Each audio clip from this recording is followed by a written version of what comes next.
ওম, প্রিয় শিক্ষার্থীরা, সবাইকে আমার অনলাইন ক্লাসে স্বাগতম। আমি Mohammad Mehedi Hasan, junior instructor civil, Rangpur polytechnic institute, Rangpur. বরাবরের মতোই আমার সাবজেক্ট ট্রান্সপোর্টেশন ইঞ্জিনিয়ারিং, যার বিষয় কোড 66462। এটি ষষ্ঠ পর্ব, সিভিলের একটি সাবজেক্ট। আজকে আমি এই বিষয়ের 11তম অধ্যায়ের ক্লাস নিব, যে অধ্যায়ের নাম বিমানবন্দরের পরিকল্পনা এবং বিমানবন্দরে ব্যবহৃত জ্যামিতিক আদর্শসমূহের ধারণা। আজকের এই চ্যাপ্টারটি অনেক বড় বিধায় চ্যাপ্টারটিকে সমান দুই ভাগে ভাগ করে নেওয়া হয়েছে। আজকের প্রথম অর্ধাংশ নিয়ে কথা বলা হবে। যে টপিকগুলো নিয়ে আলোচনা করা হবে সেই টপিকগুলো স্ক্রিনে দেখানো হয়েছে। টপিকগুলো আমি একবার পড়ছি। বিমানবন্দরের সংজ্ঞা, বিমানবন্দর পরিকল্পনার দরকারি তথ্যাবলী, বিমানবন্দরের স্থান নির্বাচনে বিবেচ্য বিষয়সমূহ, landing strip, approach zone, running দৈর্ঘ্য ও হ্যাঙ্গারের বর্ণনা, বিমানবন্দরের শ্রেণীবিন্যাস, runway, taxiway, apron, runway orientation, pattern ও গ্রেডের পরিচিতি। সর্বপ্রথম আমরা বিমানবন্দরের সংজ্ঞা দেখব আগে, যেহেতু আমাদের এই আজকের পড়াশোনা হচ্ছে বিমানবন্দর নিয়ে, সুতরাং বিমানবন্দর কি এটা আমরা দেখব। স্বাভাবিকভাবে আমরা সবাই জানি যেখানে বিমান উড্ডয়ন অবতরণ করে সেটাকেই বিমানবন্দর বলা হয়। তারপর আমরা একটু বইয়ের ভাষায় এটা দেখব। ইন্টারন্যাশনাল সিভিল এভিয়েশন অর্গানাইজেশন, এটাকে সংক্ষেপে ICAO বলা হয়। আইতে হচ্ছে ইন্টারন্যাশনাল, সিতে সিভিল, এতে এভিয়েশন, ওতে অর্গানাইজেশন। তো ইন্টারন্যাশনাল সিভিল এভিয়েশন অর্গানাইজেশন বা সংক্ষেপে ICAO এর মতে ইমারত, স্থাপনা, যন্ত্রপাতি ইত্যাদি সহ স্থল বা জলভাগের যে সুনির্দিষ্ট এলাকার পুরো অংশে বা অংশবিশেষে এয়ারক্রাফট উড্ডয়ন, অবতরণ এবং চলাচল করে ওই এলাকাকে এরোড্রাম বলে।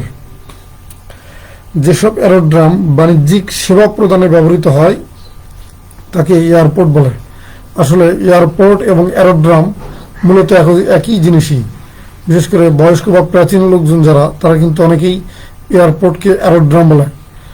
তো দুইটার ভেতরে আসলে পার্থক্য হচ্ছে যে এয়ারপোর্ট তাকে বলা হবে যেটা বাণিজ্যিক কাজে ব্যবহৃত হবে, বাণিজ্যিক সেবা প্রদান করবে। তো বিমানবন্দর পরিকল্পনার দরকারি তথ্যাবলী।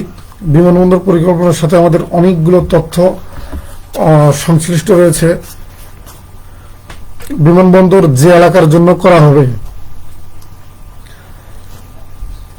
নকশায় নিকটবর্তী বিমানবন্দরের সেবা গ্রহণকারী অঞ্চল চিহ্নিত করে পরিকল্পনাধীন বিমানবন্দরের সেবা প্রদানকারী পরিকল্পনাধীন বিমানবন্দরের সেবা গ্রহণকারী প্রস্তাবিত অঞ্চল পৃথকভাবে চিহ্নিত করে এতে বাণিজ্যিক এলাকা, আবাসিক এলাকা, শহর, স্থানান্তর, অযোগ্য, প্রতিবন্ধকতা ইত্যাদি সুস্পষ্টভাবে দেখাইতে হবে।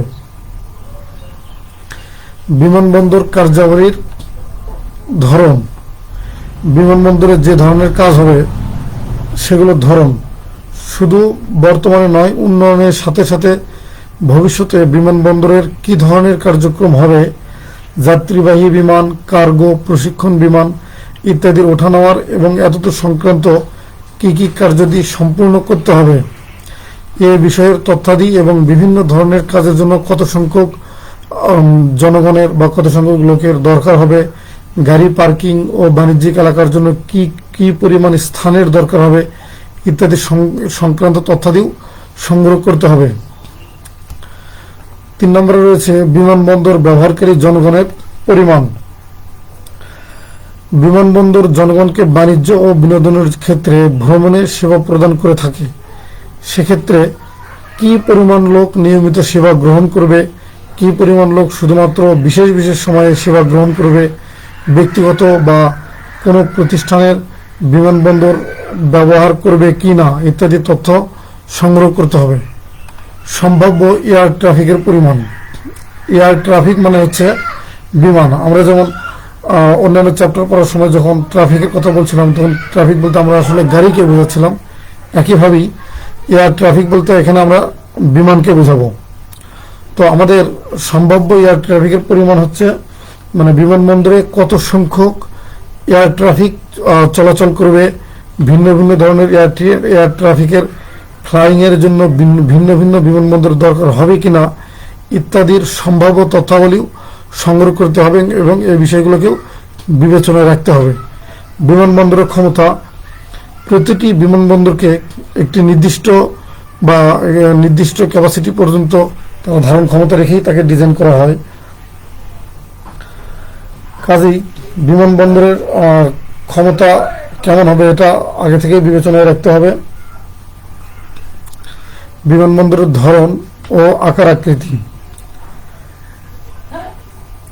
বিমানবন্দর নির্মাণের জন্য প্রাপ্ত এলাকার ধরন ও আকৃতির উপর ভিত্তি করে পৃথক পৃথক প্রধান ও সহযোগী বিমানবন্দর নির্মাণের পরিকল্পনাও গ্রহণ করা যেতে পারে। বিমানবন্দরের আকার আকৃতি, পরিকল্পনা, স্থানীয় অবস্থা, প্রাপ্ত এলাকা, বাতাস প্রবাহের দিক, এলাকার ভূসাংস্থানিক অবস্থা, এয়ারক্রাফটের আকার ও ধরন ইত্যাদি তথ্যের উপর নির্ভর করে।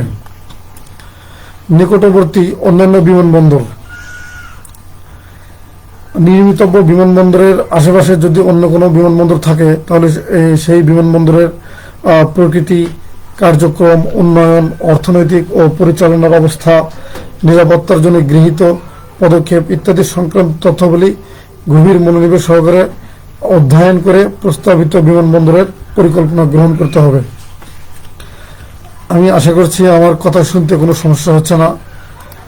সাউন্ড প্রবলেম অথবা অন্যান্য কোনো প্রবলেমও হচ্ছে কি না এটা আমি একটু জানতে চাচ্ছিলাম। তোমরা যারা ভিডিও দেখছো, যদি কোনো প্রবলেম হয়ে থাকে স্পেসিফিক্যালি সেই প্রবলেমটাকে কমেন্টে জানালে প্রবলেমটা সমাধান করা হবে।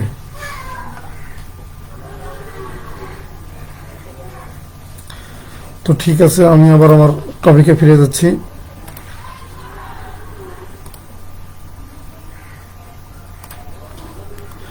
আমরা বিমানবন্দর পরিকল্পনার দরকারি তথ্যাবলী সম্পর্কে জানছিলাম। জনগণের অভিমত ও অন্যান্য দিক, এটা হচ্ছে 8 নম্বর পয়েন্ট।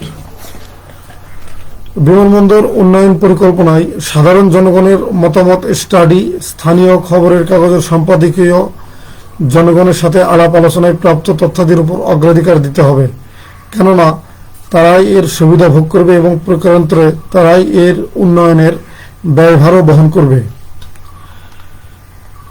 বিকট শব্দ, বিমান যখন চলাচল করে তখন তোমরা যারা দেখেছো খেয়াল করবে যে সেখানে অনেক শব্দ হয়, প্রচন্ড শব্দ হয়। তো বিমানবন্দরের উন্নয়নে উচ্চ ক্ষমতার বাণিজ্যিক ও সামরিক বিমানের বিকট শব্দের বিষয় বিবেচনায় এনে পরিকল্পনা গ্রহণ করতে হবে।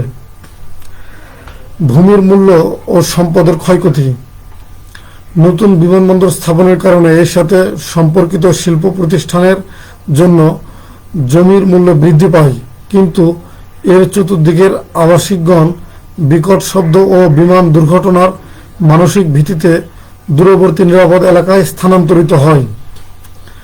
এ বিষয়ের উপর দৃষ্টি রেখে বিমানবন্দর পরিকল্পনা করতে হবে।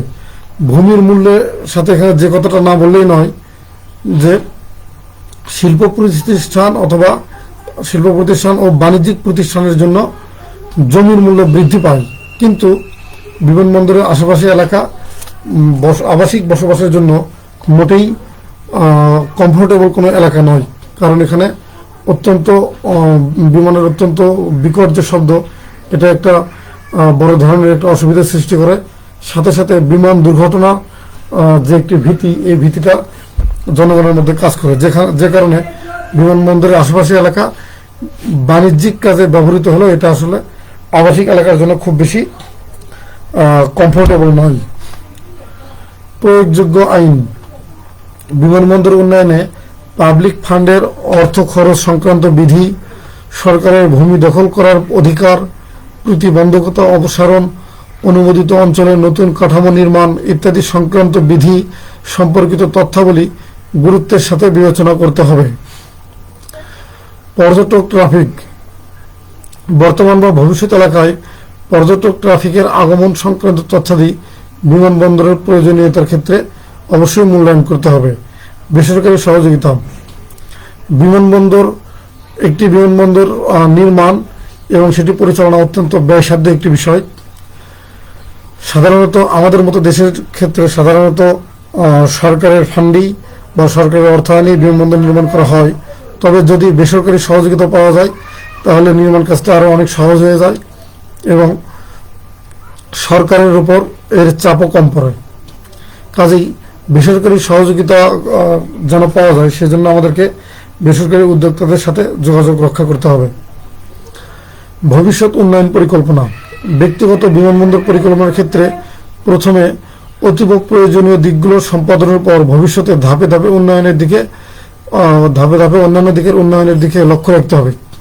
একটি বিমানবন্দর যখন নির্মাণ করা হয় তখন দেখা যাচ্ছে যে সেই এক্সিস্টিং বিমানবন্দর হয়তো নির্দিষ্ট একটি সময় পর্যন্ত 20 বছর 30 বছর অথবা 50 বছর পর্যন্ত নির্বিঘ্নে সেটা সার্ভিস দিতে পারে, কিন্তু এই টাইম পিরিয়ডটা পার হওয়ার পর তখন তার উপর চাপ বাড়তে থাকে, অর্থাৎ আশেপাশে সেবাগ্রহী জনগণেরও চাপ বাড়তে থাকে এবং বিমানেরও সংখ্যা বাড়তে থাকে। কাজেই ভবিষ্যতে বিমানবন্দরকে অবশ্যই সম্প্রসারণ করতে হইতে পারে।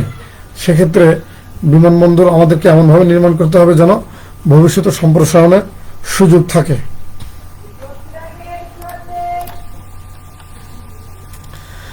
আমি আমার কার্সরটা একটু বড় করে নিতে চাচ্ছি।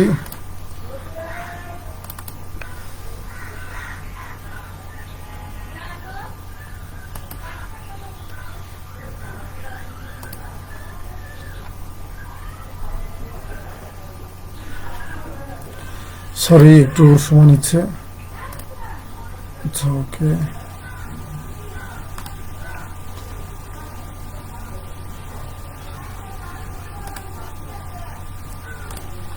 আমরা এতক্ষণ বিমানবন্দর পরিকল্পনার তথ্যাদি সম্পর্কে জানলাম।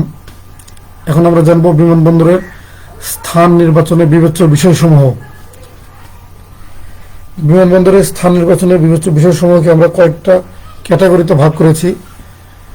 সেগুলো এখানে দেখানো হয়েছে যে পরিচালনা সম্পর্কিত বিষয়, আবহাওয়া সম্পর্কিত বিষয়, ভৌত বিষয়াদি, অর্থনৈতিক বিষয়াদি এবং বিবিধ। তো আমরা এর প্রতিটা বিষয়কেই একটু বিস্তারিত বলার চেষ্টা করব। পরিচালনা সম্পর্কিত বিষয় হচ্ছে সাধারণ প্রয়োজন রয়েছে, সেবা গ্রহণকারী জনগোষ্ঠী ও এলাকার পরিমাণ, বিমানবন্দরের ক্ষমতা ও সম্ভাব্য এয়ার ট্রাফিকের পরিমাণ, আড়াআড়ি বায়ু প্রবাহের জন্য যথেষ্ট সংখ্যক রানওয়ে নির্মাণের সুযোগ, অন্যান্য বিমানবন্দরের সাথে সম্পর্ক, নিকটবর্তী বিমানবন্দরের সাথে বিমানপথের নৈকট্য বা দূরত্ব। এগুলো গেল পরিচালনা সম্পর্কিত বিষয়। এরপরে রয়েছে আবহাওয়া সম্পর্কিত বিষয়। বিমান চলাচলের জন্য আবহাওয়া খুব গুরুত্বপূর্ণ একটি বিষয়, কারণ আমরা জানি যে যদি একটু ঝড়ো আবহাওয়া হয় অথবা অধিক পরিমাণে যদি বৃষ্টি হয়, বৃষ্টির সাথে যদি ঝড়ো বাতাস থাকে, তাহলে কিন্তু সে ধরনের আবহাওয়া বিমান চলাচল করার জন্য অনুপযোগী। এবং শীতের ভিতরে আমরা দেখছি যে যদি অত্যাধিক কুয়াশা হয় তাহলেও সে ধরনের আবহাওয়া বিমান চলাচল করার জন্য মোটেই উপযোগী নয়। কাজেই এমন জায়গায় আমাদেরকে বিমানবন্দর নির্মাণের জন্য স্থান নির্বাচন করতে হবে যেখানকার আবহাওয়া বিমান চলাচল করার জন্য অনুকূল হয়। তো বায়ু প্রবাহের দিক, কম্পন এবং গতিবেগ, এই বিষয়গুলোকে মাথায় রাখতে হবে। কুয়াশা ও দৃষ্টিগোচরতা, যেটা এতক্ষণ বলা হলো, আবহাওয়া ও সংক্রান্ত অন্যান্য বিষয়। এরপরে রয়েছে ভৌত বিষয়াদি, অ্যাপ্রোচ ও বিমানবন্দর এলাকায় প্রতিবন্ধকতা, সহজ যাতায়াত, ভূসাংস্থানিক অবস্থা, মাটির অবস্থা ও নিষ্কাশন ব্যবস্থা, বিমানবন্দরের আকার আকৃতি ও বিবিধ ভৌত সুবিধা। এরপর রয়েছে অর্থনৈতিক বিষয়াদি। অর্থনৈতিক বিষয়াদি অত্যন্ত গুরুত্বপূর্ণ, কারণ একটি বিমানবন্দর নির্মাণ করতে অনেক অর্থের প্রয়োজন হয়। সুতরাং আমরা বিমানবন্দর এমন জায়গায় যদি নির্বাচন করতে পারি যার আশেপাশে অনেক নির্মাণ সামগ্রী পাওয়া যাবে, তাহলে স্বাভাবিকভাবেই বিমানবন্দর নির্মাণের খরচ কমে আসে। এছাড়াও বিমানবন্দরের উন্নয়ন ব্যয় আছে, সেটাকে আমাদের মাথায় রাখতে হবে। নির্মাণ, পরিচালন, রক্ষণাবেক্ষণ ও মেরামতের ব্যয়। একটি বিমানবন্দর নির্মাণ করে রাখলেই শুধু হবে না, সেটা থেকে দীর্ঘ সময় সেবা পাওয়ার জন্য সেটাকে প্রতিনিয়ত আমাদের মেরামত এবং রক্ষণাবেক্ষণ করতে হবে। তো স্থান নির্বাচনের সময় স্থানটাকে আমাদের এমনভাবে নির্বাচন করতে হবে যেন রক্ষণাবেক্ষণ ওর মেরামতের ব্যয় কম হয়। এছাড়া আরেকটি বিষয় রয়েছে যে রাজস্ব আয়।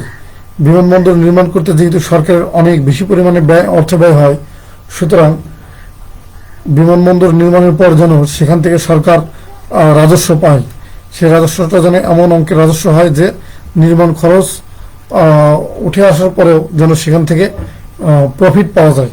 কাজেই রাজস্ব আয়ের বিষয়টা মাথায় রেখে বিমানবন্দরের স্থান নির্বাচন করতে হবে। এমন জায়গাতে কখনোই বিমানবন্দর নির্মাণ করা যাবে না যেখানে শুধু অনেক অর্থ ব্যয় হবে কিন্তু সেখান থেকে কোনো ফিডব্যাক বা রিটার্ন হিসেবে কোনো প্রফিট পাওয়া যাবে না। বিমানবন্দরের স্থান নির্বাচনের বিবেচ্য বিষয়সমূহ আমরা দেখছিলাম।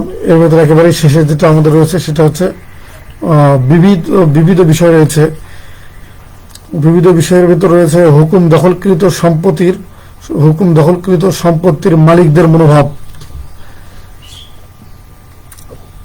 বিমানবন্দর নির্মাণের জন্য যে সমস্ত এলাকা আমরা হুকুম দখল করব, তো সেই সমস্ত এলাকার যে জমি রয়েছে সেই জমিগুলোর যে সমস্ত মালিক রয়েছে তাদের মনোভাব একটি গুরুত্বপূর্ণ বিষয়। কারণ অনেক জায়গাতে অনেক ক্ষেত্রে দেখা গেছে যে বাংলাদেশে ইতিপূর্বে এরকম ঘটনা ঘটেছে যে বিমানবন্দর নির্মাণ করার জন্য যে জায়গাকে নির্বাচন করা হয়েছে পরে সেই জায়গা হুকুম দখল করা সম্ভব হয়নি। তো বেশ কয়েক বছর আগের ঘটনা, মুন্সিগঞ্জের আরিয়াল বিলে বিমানবন্দর করার জন্য পরিকল্পনা করেছিল সরকার, কিন্তু দুর্ভাগ্যবশত এলাকাবাসীর তীব্র বাধার মুখে সেই জায়গাটার হুকুম দখল করা সম্ভব হয়নি। তো শেষ পর্যন্ত সেখানে আসলে বিমানবন্দর নির্মাণ করা সম্ভব হয়নি। কাজেই যে সমস্ত মালিকদের জায়গা হুকুম দখল করা হবে তাদের মনোভাব খুব গুরুত্বপূর্ণ একটি বিষয়। সর্বশেষ রয়েছে বিমানবন্দরের নিরাপত্তা। বিমানবন্দর একটি অত্যন্ত গুরুত্বপূর্ণ স্থাপনা, যে কারণে এর নিরাপত্তাকে অবশ্যই নিশ্চিত করতে হবে। এমন স্থানে বিমানবন্দর নির্মাণ করতে হবে যেন ভৌগোলিকভাবেও এটা কিছুটা নিরাপত্তা পায়।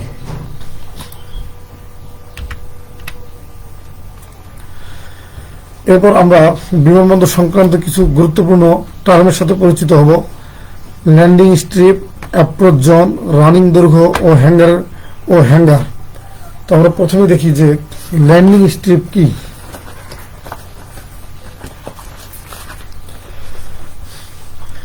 ল্যান্ডিং স্ট্রিপ হচ্ছে বিমানবন্দরের যে আয়তাকার অংশ যে কোনো আবহাওয়ায় বিমান উড্ডয়ন ও অবতরণের জন্য ব্যবহার করা যায়, এটা হচ্ছে ল্যান্ডিং স্ট্রিপ। আসলে ল্যান্ডিং এই শব্দটি থেকেই কিন্তু বোঝা যাচ্ছে যে এটা এই জিনিসটা আসলে কি। ল্যান্ডিং হচ্ছে যে বিমানবন্দর যেখানে ল্যান্ড করে বা অবতরণ করতে পারে। তো এরকম একটি স্ট্রিপ বা এরকম একটি আয়তাকার জায়গা যেখান থেকে বিমান উড্ডয়ন করতে পারে অথবা অবতরণ করতে পারে, এবং এটা যে কোনো সময় অথবা যে কোনো আবহাওয়াতেই এই অবতরণ অথবা উড্ডয়ন হবে, এরকম একটি জায়গায় হচ্ছে ল্যান্ডিং স্ট্রিপ। তো ল্যান্ডিং স্ট্রিপ দুই ধরনের হতে পারে, একটি হচ্ছে প্রাকৃতিক ল্যান্ডিং স্ট্রিপ এবং আরেকটি হচ্ছে কৃত্রিম ল্যান্ডিং স্ট্রিপ। ঘাস আচ্ছাদিত স্টেবিলাইজ মাটি প্রাকৃতিক ল্যান্ডিং স্ট্রিপ হিসেবে ব্যবহৃত হয়। এছাড়া সড়কের ন্যায় মজবুত পেভমেন্ট কৃত্রিম ল্যান্ডিং স্ট্রিপ হিসেবে ব্যবহৃত হয়। তবে ল্যান্ডিং স্ট্রিপ প্রাকৃতিক অথবা কৃত্রিম যে ধরনের হোক না কেন, এটা অবশ্যই সব ধরনের আবহাওয়ায় ব্যবহার উপযোগী হইতে হবে।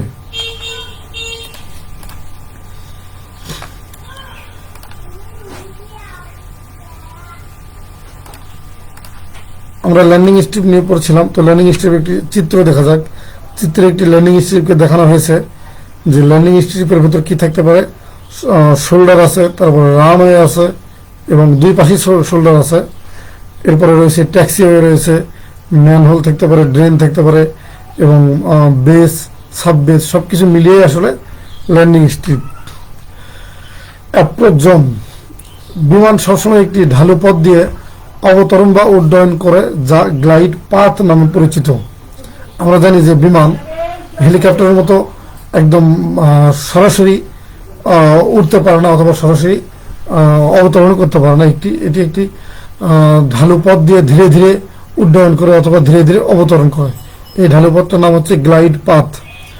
এটা রানের প্রান্ত হতে উভয় দিকে ক্রমান্বয়ে প্রশস্ত হতে থাকে এবং ভূমিতে এলাকাটি একটি ট্রাপিজয়েডাল আকৃতির হয়ে থাকে, অর্থাৎ এই অ্যাপ্রোচ জোনকে যদি আমরা উপর থেকে দেখি, এর প্ল্যান যদি দেখি, তাহলে এটা একটি ট্রাপিজয়েডাল আকৃতির একটি প্ল্যান হয়ে থাকে। এই ট্রাপিজয়েডাল আকৃতির যে অংশটা, এটার নামই হচ্ছে অ্যাপ্রোচ জোন। তো ICAO, যেটা আমরা প্রথমে বলছিলাম, international civil aviation organization, ICAO এর মতে এ শ্রেণীর নন ইনস্ট্রুমেন্টাল রানওয়ের প্রান্তে অ্যাপ্রোচ জোনের চওড়া 150 মিটার এবং অপর প্রান্তে 3000 মিটার দূরে 1200 মিটার হচ্ছে এর চওড়া। তো আমরা একটু চিত্রের মাধ্যমে দেখি। আমাদের একটি চিত্রে আমরা অ্যাপ্রোচ জোনকে দেখানো হয়েছে এখানে, যে প্রথমে অ্যাপ্রোচ জোনের চওড়া দেখানো হয়েছে 150 মিটার, তারপরে এটি ধীরে ধীরে বাড়তে বাড়তে বাড়তে বাড়তে 3000 মিটার দূরে এটার প্রস্থ হয়েছে, চওড়া হয়েছে 1200 মিটার। এই যে ট্রাপিজয়েডাল যে অংশ, এটি হচ্ছে অ্যাপ্রোচ জোন। রানিং দৈর্ঘ্য, ভূমিতে নির্বাচিত বা তৈরিকৃত যে আয়তাকার ফালির দৈর্ঘ্য বরাবর বিমান উড্ডয়ন বা অবতরণ করে তাকে রানিং দৈর্ঘ্য বলে। রানের যতটুকু দৈর্ঘ্য পাকা করা হয় তাই রানিং দৈর্ঘ্য। রানিং দৈর্ঘ্য হচ্ছে বিমান যে অংশটুকু দিয়ে কি করে উড্ডয়ন করতে পারে অথবা অবতরণ করতে পারে, সেই অংশটুকুর যে দৈর্ঘ্য, এটা হচ্ছে রানিং দৈর্ঘ্য। তো ICAO এর মতে এই রানিং দৈর্ঘ্য হচ্ছে 9000 মিটার হতে 2500 মিটার পর্যন্ত হয়ে থাকে। রানিং দৈর্ঘ্য এখানে আমাদের এটা 9000 মিটার হবে না, সরি, এটি হচ্ছে 900 মিটার। এটি হচ্ছে 900 মিটার থেকে 2500 মিটার পর্যন্ত রানিং দৈর্ঘ্য হয়ে থাকে।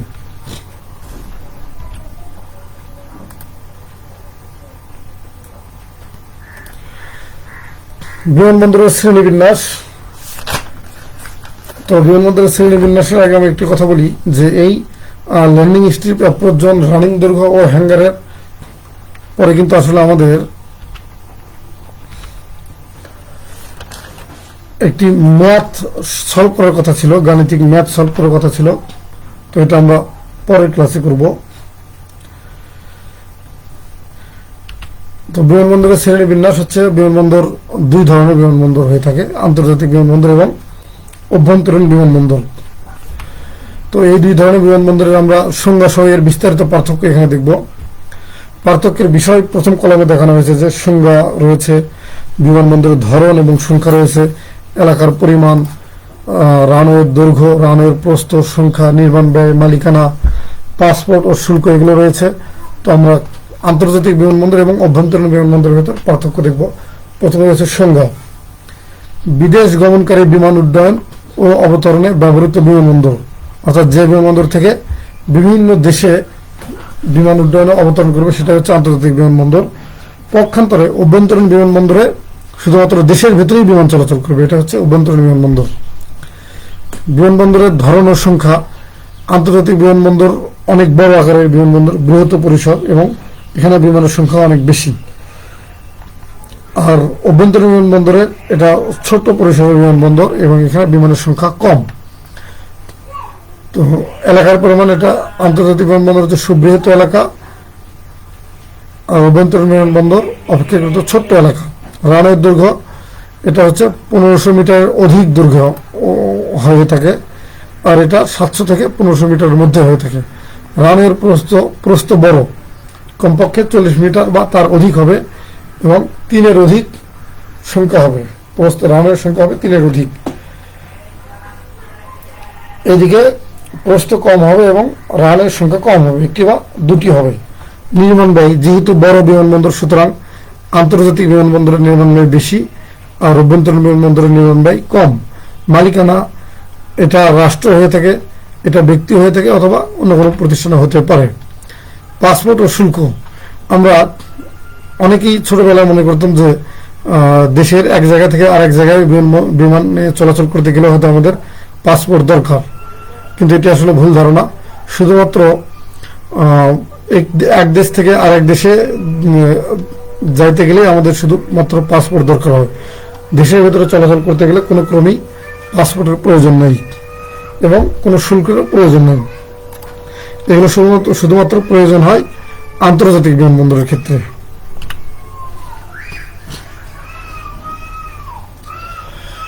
Runway, taxiway, apron, runway orientation, pattern ও গ্রেডের পরিচিতি। রানওয়ে হচ্ছে ভূমিতে নির্বাচিত বা তৈরিকৃত পাকা যে আয়তাকার ফালির দৈর্ঘ্য বরাবর বিমান উড্ডয়ন বা অবতরণ করে, এটার নামই হচ্ছে রানওয়ে। বাধামুক্ত রেখা রানওয়ে বরাবর বর্ধিত অংশে রানওয়ে তলের যে বিন্দুতে স্পর্শ করে ওই বিন্দু হতে রানওয়ের বিপরীত প্রান্ত পর্যন্ত দূরত্বকে রানওয়ের কার্যকরী দৈর্ঘ্য বলে। আমরা চিত্রের মাধ্যমে রানওয়েকে দেখব। এখানে একটি রানওয়ে দেখানো হয়েছে।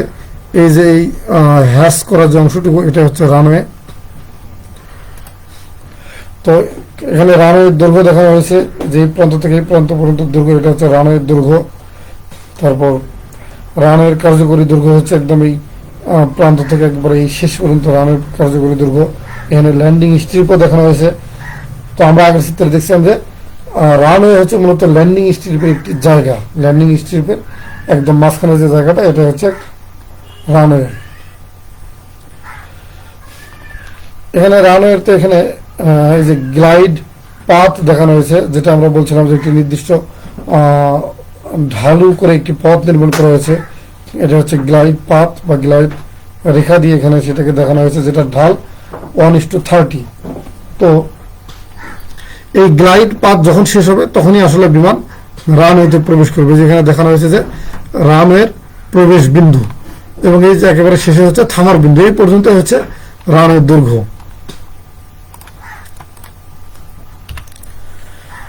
ট্যাক্সিওয়ে রানওয়ে হতে হ্যাঙ্গার ও টার্মিনাল সংলগ্ন অ্যাপ্রনে বিমান আনা নেওয়ার জন্য ব্যবহৃত পথকে ট্যাক্সিওয়ে বলে। ট্যাক্সিওয়ের প্রস্থ বিমানবন্দরের ধরনভেদে 12 মিটার হতে 23 মিটার হয়ে থাকে এবং রানওয়ের দৈর্ঘ্য হতে অ্যাপ্রনের দূরত্বের উপর এটা নির্ভর করে। অ্যাপ্রন বিমানবন্দরের রানওয়ের প্রয়োজনীয় এলাকার সন্নিকটে টার্মিনাল বিল্ডিং ও হ্যাঙ্গার সংলগ্ন যে পাকা এলাকায় বিমান পার্কিং, যাত্রী ও মালামাল ওঠানামা, বিমানের তেল নেওয়া ও ছোটখাটো মেরামত কাজ করা হয় তাকে ট্যাক্সিওয়ে বলে। ট্যাক্সিওয়ে এমনভাবে করা হয় যেন সবেমাত্র অবতরণকারী বিমান ও উড্ডয়নকারী বিমানের জন্য প্রতিবন্ধকতা না হয়। রানওয়ে হতে বিমানকে টার্মিনাল এলাকা ও হ্যাঙ্গারে আনা নেওয়ার উদ্দেশ্যেই ট্যাক্সিওয়ে রাখা হয়। ব্যস্ত বিমানবন্দরে একমুখী ট্যাক্সিওয়ে ব্যবস্থা রাখা যেতে পারে। তো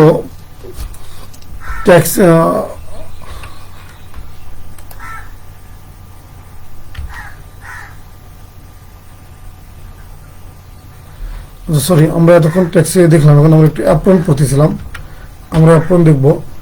বিমানবন্দরের রানের প্রয়োজন এলাকার সন্নিকটে টার্মিনাল বিল্ডিং ও হ্যাঙ্গার সংলগ্ন যে পাকা এলাকায় বিমান পার্কিং, যাত্রী ও মালামাল ওঠানামা, বিমানের তেল নেওয়া এবং ছোটখাটো মেরামত করা হয়, এটা হচ্ছে অ্যাপ্রন।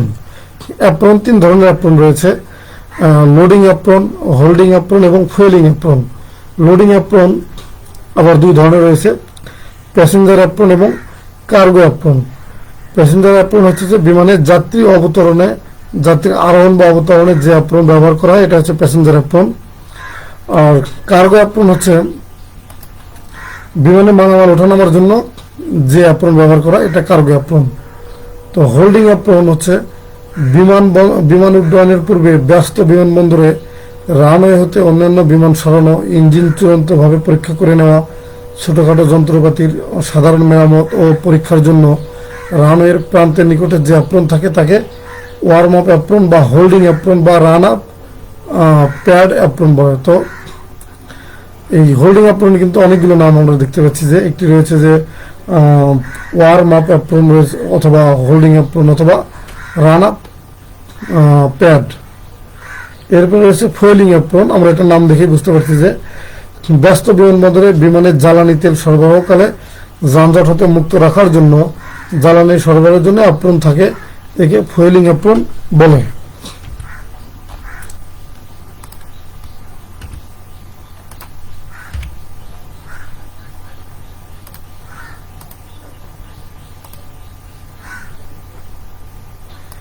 তো আমি আশা করছি যে আমার কথা কোনো শুনতে কোনো প্রবলেম হচ্ছে না। আমরা একেবারে ক্লাসের শেষে এসে পৌঁছেছি। আমরা এখন দেখবো যে রানের ওরিয়েন্টেশন হচ্ছে যে রানের ওরিয়েন্টেশনের যে বিবেচ্য বিষয়গুলো রয়েছে, এগুলো বাতাসের দিক, বাতাসের গতিবেগ, এলাকার ভূপ্রকৃতি ও আবহাওয়া, ব্যবহারকারী বিমানের ধরন, আশেপাশের প্রতিবন্ধকতা। তো এতক্ষণ তোমরা যারা আমার ক্লাসটি দেখলে, তাদেরকে আবারও বলছি যে এই ভিডিওটি আবার পুনরায় দেখতে তোমরা দক্ষতা বাতায়ন অথবা www.skill.gov.bd এই ঠিকানা ভিজিট করে আবারও তোমরা এই ভিডিওটি দেখতে পারো। পরিশেষে সবাইকে বলবো যে সবাই বাসায় থাকো, নিরাপদে থাকো, স্টে হোম, স্টে সেফ। সবাইকে আন্তরিকভাবে ধন্যবাদ জানিয়ে আমি আমার ক্লাসটি এখানে শেষ করছি।